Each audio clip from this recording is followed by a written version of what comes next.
Dulu Partai Demokrat yang membantu rakyat kecil, bahwa banyak sekali permasalahan masyarakat hari ini. Orang yang menuduh segala sesuatu tanpa dasar, tanpa mau membuktikan. Nggak jelas angkanya, nggak jelas siapa yang dituduh, pokoknya ngomong. Pokoknya nyerocos saja, itu gaya mabok. Harga-harga bagaimana Bapak Ibu? Mahal. Harga BBM bagaimana? Harga kebutuhan pokok bagaimana? Penghasilan bagaimana? Kurang. Punya utang nggak? Utang buat apa? Nah, kalau dia bilang tadi mabok, yang mabok itu nuduh BBM zaman Jokowi lebih mahal kenaikannya dibandingkan zaman SBY. Menuduh bahwa 70%, 80% infrastruktur dibangun oleh SBY, Jokowi cuma gunting pita. Itu gaya mabok. Seperti dulu ketika 2004 hingga 2014, selama 10 tahun kita punya Presiden SBY. Partai Demokrat bersama SBY terus melawan korupsi tanpa pandang bulu. Bergabunglah bersama kami. Katakan tidak pada korupsi. Katakan tidak pada korupsi. Ya memang Partai Demokrat punya keunikan. Contohnya apa? Dia berdiri 2001, terdaftar 2003, menang Pilpres 2004. Setelah dia menang Pilpres, berikutnya anggota KPU-nya menjadi Menteri Kehakiman, satu, lalu satunya kemudian menjadi Ketua Umum Partai Demokrat, sementara dua anggota KPU 2004 itu menjadi tersangka korupsi. Memang karena para tersangka adalah kebetulan juga para aktor di dalam iklan kampanye anti korupsi Partai Demokrat. Bergabunglah bersama kami. Katakan tidak pada korupsi. Kita punya Presiden SBY. Kita punya menteri-menteri di jajaran kabinet yang selalu memikirkan dan memperjuangkan nasib masyarakat kita. Tercatat ada 5 menteri Kabinet Indonesia Bersatu di bawah pimpinan Presiden SBY yang terlibat korupsi. Ada mantan Menpora Andi Alfian Malarangeng yang juga kader Partai Demokrat. Andi terlibat kasus korupsi proyek kompleks olahraga Hambalang di Bogor. Di persidangan, hakim memvonis Andi 4 tahun penjara. Lalu ada Jero Wacik, mantan Menteri SDM yang juga kader Partai Demokrat. Jero Wacik didakwa menyalahgunakan kekuasaan, memeras, dan menerima gratifikasi. Hakim menghukum Jero Wacik 4 tahun penjara, yang kemudian diperberat Mahkamah Agung menjadi 8 tahun penjara. Menteri SBY lainnya adalah Surya Dharma Ali, mantan Menteri Agama yang terjerat kasus korupsi dana haji. Mantan Ketua Umum P3 ini dihukum 6 tahun penjara, lalu diperberat di Pengadilan Tinggi menjadi 10 tahun penjara. Ditahannya Siti Fadila Supari menambah daftar mantan Menteri SBY yang berpotensi di penjara.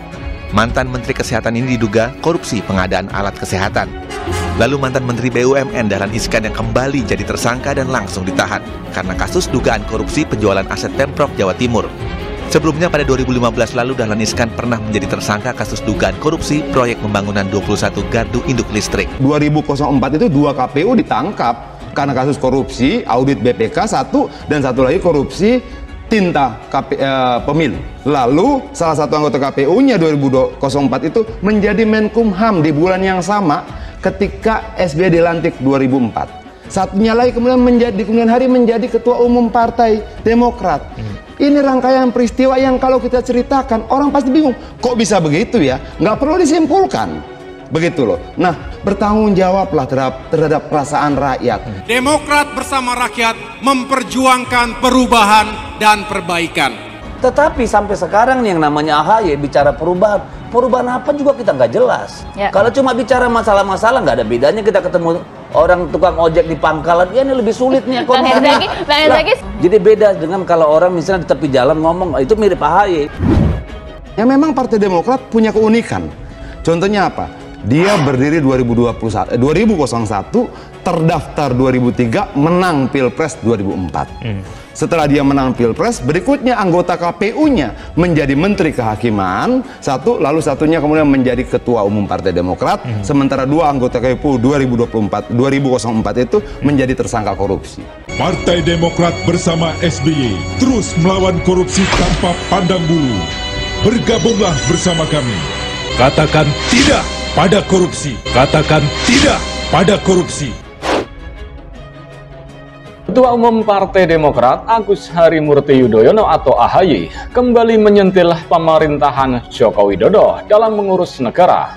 Menurutnya, kehidupan masyarakat hari ini semakin sulit dibandingkan era pemerintahan Susilo Bambang Yudhoyono atau SBY. Untuk itu, dia menilai Indonesia butuh perubahan dan perbaikan. Banyak yang hidupnya semakin sulit, betul? Kita tidak ingin membanding-bandingkan ketika Indonesia dipimpin oleh Presiden SBY, ketika Partai Demokrat berada dalam pemerintahan nasional, kata AHY. Di hadapan kader Demokrat, AHY membanggakan kinerja sang ayah 1 dekade silam. Dia mengklaim hajat hidup rakyat kala itu lebih baik dan sejahtera. Angka kemiskinan diklaim juga menurun. Dia mencontohkan nasib UMKM, buruh hingga guru honorer yang hidupnya semakin sulit. Tekanan ekonomi itu datang usai naiknya harga BBM dan bahan pokok. Tetapi faktanya memang demikian, bahwa kita itu masyarakat Indonesia hidup lebih baik, hidup lebih sejahtera. Demokrat berada dalam pemerintahan nasional, tapi faktanya memang demikian, sambungnya. Bukan kali ini saja AHY melontarkan kritik pedas ke pemerintahan Jokowi. Di saat bersamaan membanggakan pemerintahan SBY. Pada Rapimnas Demokrat pada 15 September 2022 lalu, AHY mengkritik situasi ekonomi dan kesejahteraan yang dihadapi rakyat. Di saat bersamaan, AHY juga pamer prestasi SBY. AHY mengungkapkan adanya peningkatan pengangguran, kemiskinan, dan ketimpangan di Indonesia saat ini. Begitu pula di bidang demokrasi dan kebebasan sipil. AHY menyampaikan kekuasaan tanpa batas serta pembungkaman suara rakyat langgeng di era ini. Di tengah pemaparan agenda pertama, AHY membandingkan situasi Indonesia saat ini dengan pemerintahan Presiden Republik Indonesia ke-6 Susilo Bambang Yudhoyono atau SBY. Dia pun menampilkan prestasi-prestasi pemerintahan SBY. Adapun prestasi pemerintahan SBY yang dipaparkan AHY diantaranya meningkatkan gaji pegawai negeri sipil atau PNS, TNI, Polri, meningkatkan anggaran pendidikan nasional, mengangkat tenaga kerja honorer menjadi PNS, hingga meningkatkan jumlah UMKM. Beberapa prestasi peningkatan itu dinilai AHY malah menurun di pemerintahan saat ini. Sementara itu AHY mengklaim Partai Demokrat yang oposisi masih memperjuangkan hal itu hingga saat ini. Proyek infrastruktur Jokowi juga menjadi bahan evaluasi AHY. Dia menyindir Jokowi hanya melakukan simbolis gunting pita pada peresmian infrastruktur. Sebab beberapa infrastruktur dibangun pada era SBY menjabat sebagai presiden. AHY mengklaim pada era SBY banyak peresmian infrastruktur yang tidak dipublikasi. Banyak pula proyek era SBY yang hanya dilanjutkan oleh pemerintahan Jokowi dan diklaim bahwa hasil dari pemerintahan saat ini. Direncanakan, dipersiapkan, dialokasikan anggarannya dan mulai dibangun sehingga banyak yang tinggal dan sudah 70%, bahkan tinggal 90%, tinggal gunting pita. Setahun gunting pita kira-kira masuk akal enggak? Kata AHY pada waktu itu. Ya, kita nggak perlu juga diapresiasi, tetapi jangan mengatakan ini kehebatan kita, 1 tahun gunting pita, sambungnya. Dia pun menyebut seharusnya Jokowi mengucapkan terima kasih kepada SBY karena telah membangun sebuah proyek yang dilanjutkan oleh pemerintahan saat ini. AHY menilai hal itu adil dilakukan agar anggapan pada era SBY tidak peduli terhadap pembangunan infrastruktur. Salah satu proyek SBY yang diresmikan Jokowi adalah Jembatan Kapuas-Tayan pada Selasa 22 Maret 2016 silam. Jokowi berharap selesainya pembangunan jembatan sebagai penghubung poros Trans Kalimantan dan akses perbatasan menuju Malaysia membuat aktivitas masyarakat setempat menjadi lebih efisien. Jembatan dengan panjang 1,6 km itu merupakan salah satu prioritas pembangunan infrastruktur fisik khususnya jembatan yang harus segera diselesaikan oleh pemerintahan pusat. Pemerintah Jokowi tengah menyalurkan bantuan langsung tunai akibat kebijakan kenaikan harga BBM. BLT BBM diharapkan mengurangi tekanan ekonomi bagi masyarakat yang rentan terhadap gejolak kenaikan BBM. Di tengah upaya pemerintah itu, AHY melontarkan kritikan pedas atas pemberian BLT tersebut. Dia heran, program era SBY yang dulu dihina dipakai lagi, padahal dahulu kebijakan tersebut dianggap menghambur-hamburkan anggaran. Program BLT sempat populer di era kepemimpinan SBY pada tahun 2013 lalu. Banyak pihak termasuk PDIP, partai yang menaungi Jokowi, menilai program SBY itu karena disebut sebagai kebijakan yang memanjakan rakyat. Dulu dihina-hina BLT kita. Apa itu BLT? Hanya untuk menghambur-hamburkan uang negara. Dibilang kita tak punya cara lain, padahal itulah cara bijaksana untuk membantu rakyat miskin. Betul kata AHY dalam Rapimnas Demokrat. Sekarang BLT it's okay, sesuatu yang bagus kalau dilanjutkan kan nggak apa-apa, nggak usah malu-malu juga, sambungnya.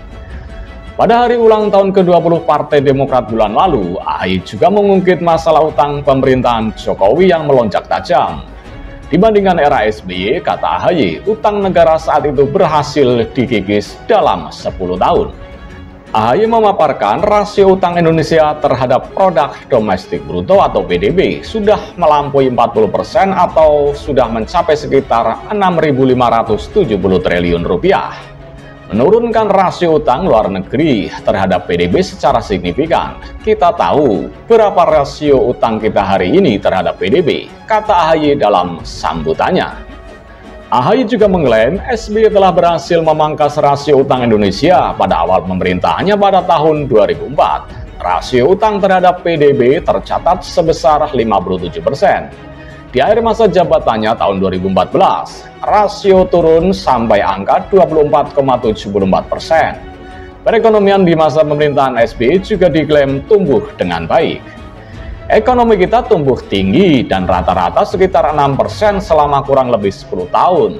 Tadi kan mesti dunia menghadapi krisis ekonomi global pada tahun 2008.